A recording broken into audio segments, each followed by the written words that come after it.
Figured I'd make a little short video on how I make my Great War board.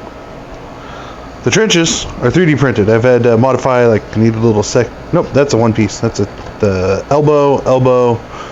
I think, like, there's a little section there.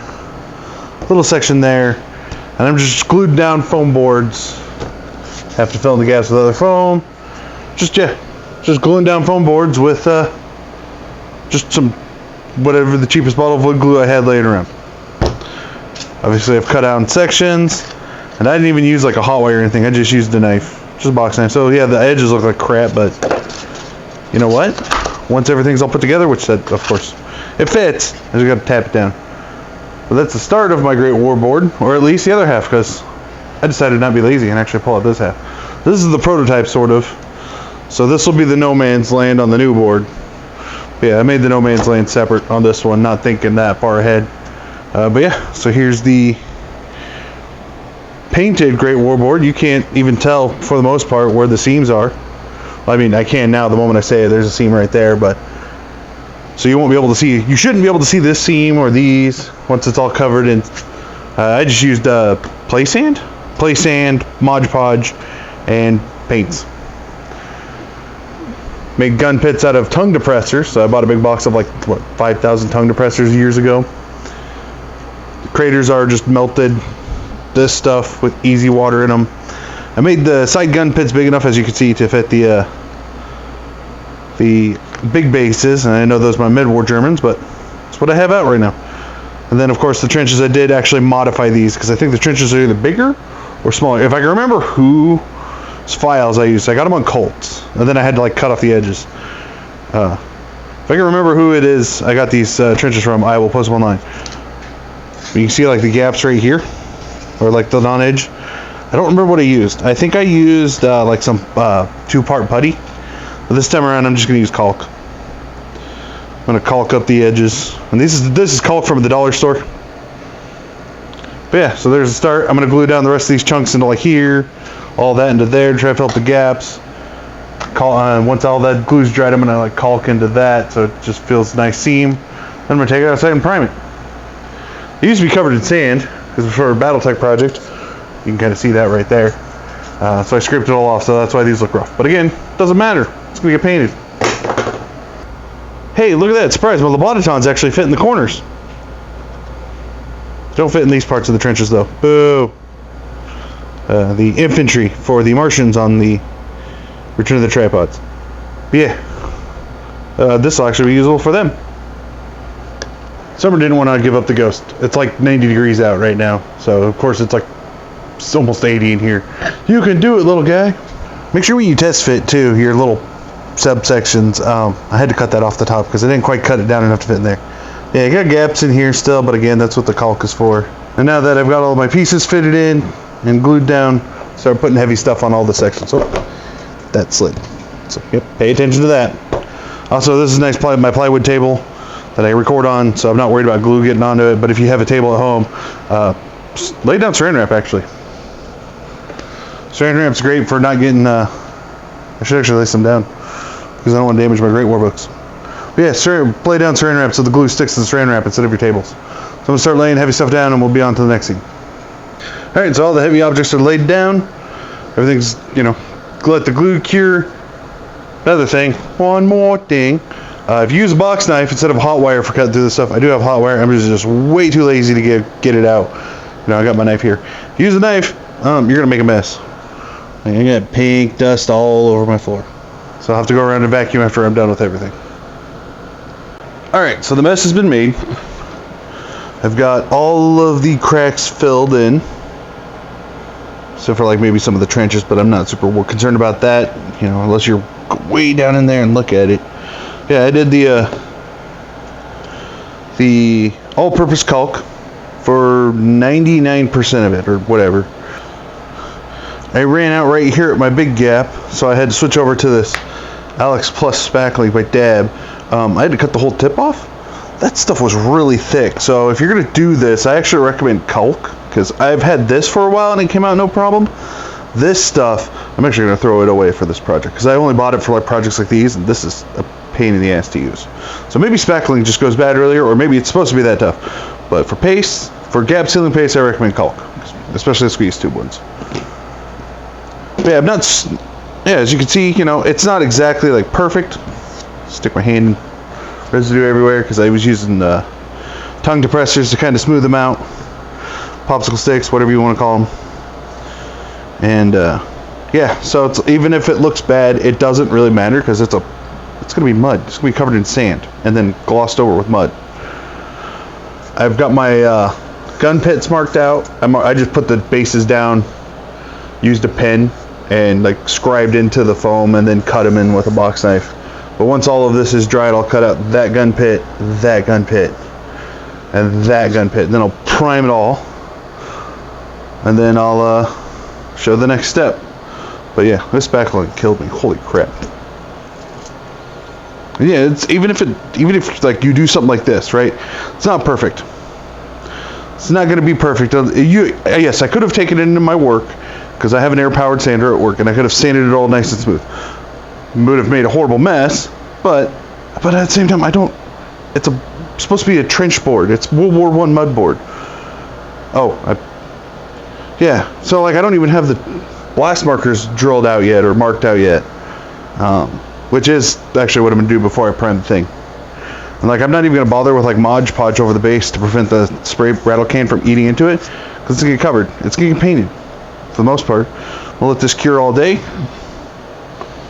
and then that's when I'll probably drill out the or mark out. I'm not sure how I'm doing it. Last time was pain in the butt to get those craters. I might just use a drill this time. But if you do something like this, you don't have to be perfect, because who cares? Cover it in your mud texture, whatever you do. And I'm doing sand because sand is cheap. It's like $7. It used to be $5. Thanks, inflation. But yeah, this is the next step. So step 1 is gluing down the foam boards, filling in all the gaps with all the little pieces, like there, choking on my own spit, there, and then yeah, first step foam, second step seal. Well, I guess the first step is your trenches. Could I have made the trenches? Probably, but I have a 3D printer, so I didn't. It took a couple days too. Well, actually, I think it took like a couple weeks for the trenches. But step 1, trenches. Step 2, foam board. Step 3, glue or seam seal, essentially. Step 4 will be craters, and then step 5 will be priming it. And I'll probably just do the craters and then priming before I shoot the next scene. I mean, before we move on to the next scene, I don't know what you're talking about. Gun pits are dug. 1 gun pit, 2 gun pit, 3 gun pit. And I just did them out of popsicle or tongue depressors, so they're, you know, the whiter ones. They're also fairly thin, so I had to actually fill in the tops here with some spackling.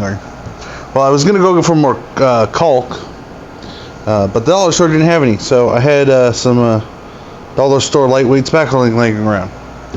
Because obviously, for terrain, just for sealing in crevices, I don't need anything hardcore or the hard stuff. So yep, filled in the cracks there on that gun pit. It didn't make it too much, so I just smeared it over where a really rough spot of the foam was. Filled in those. Obviously, I had to cut them down and get them all glued down there, glued up to the sides. This is big enough to field 4 guns this way and 2 deep. Almost stuck my finger in some spackling. This is good enough for 2 wide, 2 deep. So 1 4-man platoon, 2 4-man platoons, and 1 4-man platoon. And as for all these X's, they're rough spots of where I'm thinking of placing all of the craters. Now, it's a lot of marks, but, you know, like that was a big field of blast zone. Not sure I'm going to do a full crater mark up there, because, well, last time I did craters on the other board, it's kind of a pain in the butt to dig through this stuff. Yes, I could take a torch to it and melt it, but A, I might set it on fire, and B, I'm indoors. I don't want to deal with the fumes of melting plastic. I already have had to deal with enough of that as it is. Yeah, so got my board down, I got the foam down, trenches. Now I need to, next I'm going to mark craters and then prime it. That's the next scene you'll see. It says I'll have all the holes and the priming. trench board, primed and cratered. So I dug out some craters with a spatula. Well, first of all, I marked them all off. You can still kind of see some of the X's. I decided not to go where, like I said, there was just kind of a rough idea of where I was going to put my craters. Here's some pictures of me like marking them out and then cutting them with a box knife. And then I just carved them out with metal, like paint scraping spatula. That's why they all look like really rough. Went ahead and filled in all the cracks here with some wood glue because I added something else to my board. 3D printed out a Mark V. Stuck him in this giant trench. Glued the crap out of him so he wouldn't come out. He moves a little bit, but that's fine. Messed the spot. That's fine. Whatever. I'm gonna be doing I'm doing some more paint. But now, the next step is putting the mud on. I can spend a lot of money on mud texture, but you know what I have? I got sand. I got paint. I got Mod Podge.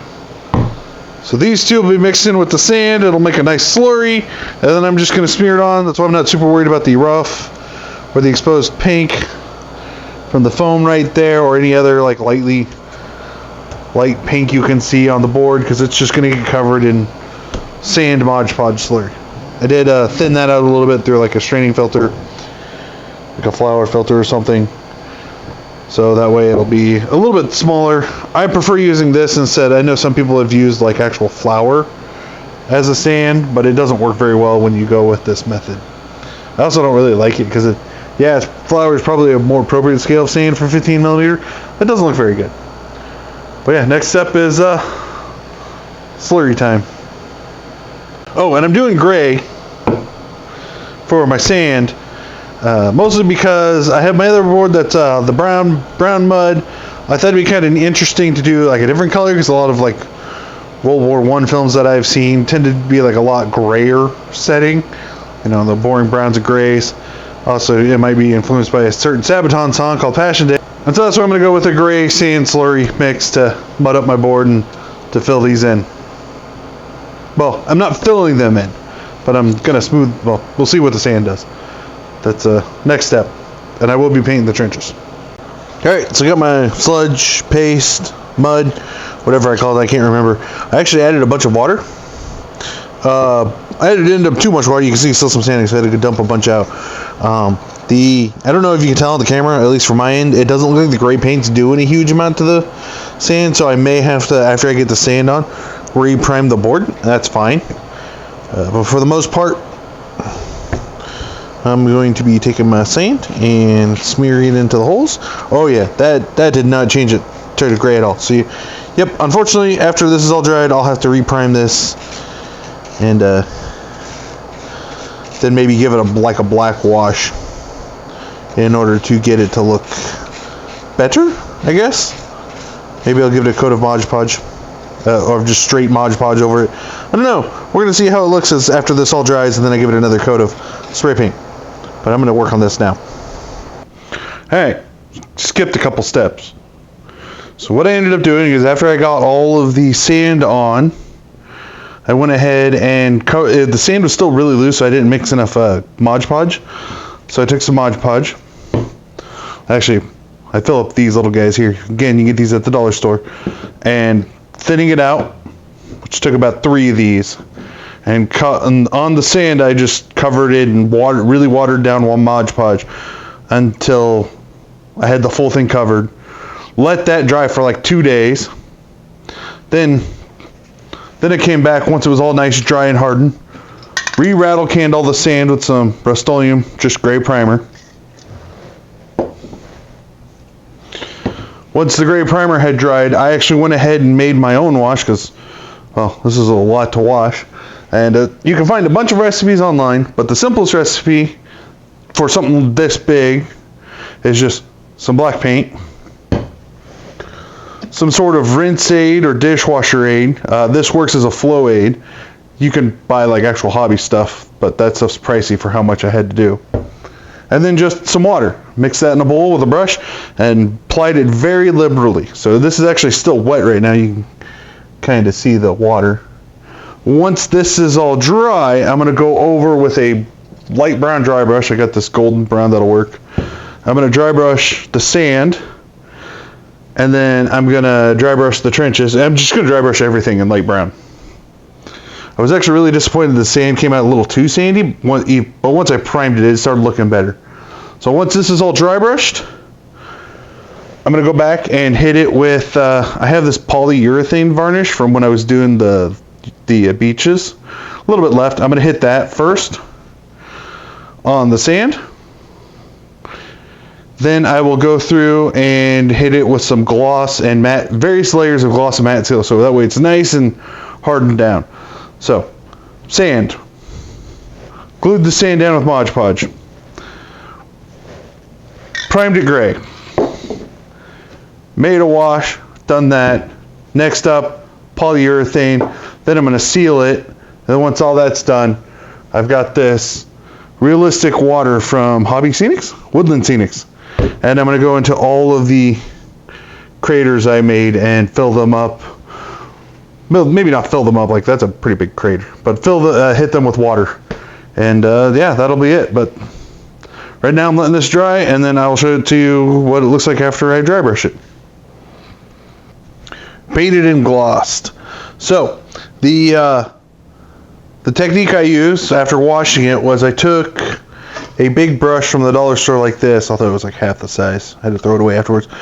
And instead of using that golden brown that I talked about, I just had this straight up brown. Focus, brown. And I just dry brushed the crap out of everything. You can see that tank's nice and brown now. The trenches are nice and brown and dark. Gun pits are nice and brown and dark. Then I went back over it with that varnish, which is why I know I don't have the brush I used anymore. That can of varnish. The problem is A, it started to foam up, and B, it ran out. So I got this big section done, this one done, this one done. I ran out before this one, so this one's actually slightly darker than this one because I didn't seal it before I put that varnish on. So it kind of brightened it up, and that's fine. It brought out more of the gray and dulled less of the brown, which is, I'm okay with that. What else? Oh, and then the gloss sealers I used. I have a bunch of cans of gloss seal, or what makes the plastic, the non-sand part of it looked like it was gloss. It was like a clear enamel. So it made the trenches nice and glossy, but it didn't do the gun pits or the mud sections very well. I don't think you can see it very well on camera, or at least I can't see it very well on my end. That's nice and glossy in there. So it took a couple coats, took a couple days, spray it before I go to work, let it dry. Oh, not the right gloss level I want. Spray it before I go to bed. So it took a couple of coats to get it done. But yeah, I could technically say this board is done, but not quite. I have all my craters, and if I'm going to gloss it up to make everything look like it's been rained on, I'm going to take some realistic water, start filling the trenches. Not the trenches, the craters. I don't know why I said trenches. Well, I know why I said trenches because I used the wrong word. So yeah, I'm going to fill the craters. Not fill them, just put a little bit in there to show that there's standing water in there. Because this stuff you just pour and let it cure. So yeah, thank you Woodland Scenics for inventing realistic water, also commonly known as easy water. Not to be confused with actual easy water, which is like that water thickening agent that makes it water thick, that some people will like mix like other drinks into. And anyway, I'm gonna waste a lot in here, but I'm gonna get it all watered up, and then the next scene will probably show it next to the other sections of the boards that I have had done. And the board is finally done. Okay. Filled in all the craters. The realistic water, what's funny is because of how porous the sand was, even though I sealed it like 3 or 4 times, and even with the Mod Podge, it kept actually absorbing the realistic water, so like some of them are really thin. It still looks good enough, and I'm happy with it. Like that one, I think I filled that crater like 3 times. But I'm still happy with it. I got my 3 gun pits. But if you're wondering, I actually have the other half of the board for a Great Wall board, so I do have a 4 foot by 4 foot. And I also have a dual trench system. So 1 trench, 2 trench. This was my prototype where this board was separate. But yeah, I can do the scenario from Great War that requires the 2-trench system with the 16 inches of no man's land. For those of you who are wondering as well, got my Great War infantry, British and Germans, but also, and I'll post a picture now, or about now, that the All Quiet on the Martian Front German infantry base is actually smaller than the Flames of War bases, so those will actually fit there as well. Sadly, Lobotatons don't fit in the trenches very well, because, well, they're not sized right. They kind of sit in there, but poorly. Drones also don't go in the trenches, but that's fine. With the 2 trench boards set up now, I have trenches set up for Great War and All Quiet on the Martian Front. So yeah, that's how I built my trench board. That's roughly the same method, just, a lot lighter browns. Actually, that's pretty same amount of thickness of sand. Hopefully that gives you ideas on how to build your own trench board. Sorry, it was a little bit rushed in some spots. It was just, I was trying to get it done. I honestly didn't think I was going to upload this video. But yeah, I hope this helped out people for giving at least ideas. I'm not saying, hey, you have to 3D print your trenches. You might be able to make your own trenches with the tongue depressors like I did for my 2 gun pits. Or 6 gun pits, I guess. Yep, so you'll see these boards in upcoming battle reports for both Martian Front and Great War. Possibly even Flames of War and Team Yankee. And I could even stick these side by side to have an 8-foot long board. I mean, that's this whole table. From there, all the way down to here. Yeah, my partitions are done. Yay! Though those give the Toy Story vibe. Unfortunately. Which my brain and the internet has ruined. And instead of being, you got a friend in me, it's the you got a felony parody. You got a felony. Anyway, thank you for watching. Hope this gives you an idea of what to do. And we'll see you in the upcoming battle reports with trench warfare. Bye.